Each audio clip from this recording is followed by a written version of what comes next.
эки кочкордун башы бир казанда кайнабайт. Анткени ал аялдар өзүн эркектен бийик сезет. Саясаттагы, бизнестеги актриса аялдар бактысыз болот көбүнчө дейт. Эми баарын айта албайм албетте, бирок бул кишинин сөзүндө чындык бар. Чындык бар. Анткени мындай айтат экен, өзүн кыйын сезген аял жаман эмес. Ошол кыйындыгын үйгө келип жолдошуна көрсөткөн аял жаман.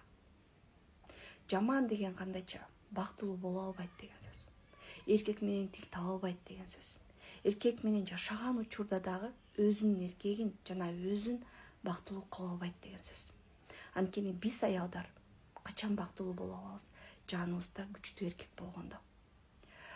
А эгерде биз өзүбүздүн эркегибиздин жанында аны басынтып, өзүбүздү кыйын көрсөтсөк, ал эркек да бактылуу болбойт, биз дагы аны сыйлабай калабыз. Демек, дагы бир жолу кайталайм. Өзүн кыйын сезген, кыйын болгон аял бул жакшы.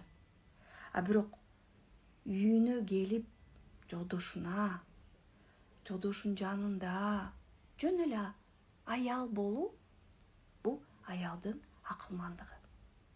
Жөн эле аял, жөн эле эне, апа, болуп баягы командный тонун алып салып, баягы мен акылдуумун, мен жылдызмын, мен укмушмун, мен эле мен дегенди алып салсаңар, силердин кочкоруңар накта кочкор болот.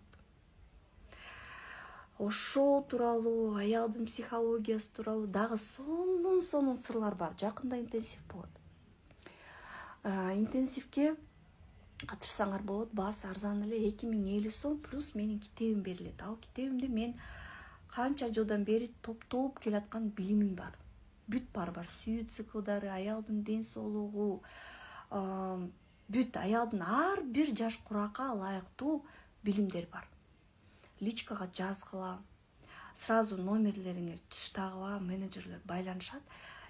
Жакында курс башталат. Интенсив. Эркекти сүйдүрүүдөгү 7 кадам. Келгиле, сырлардын баарын айтып берем.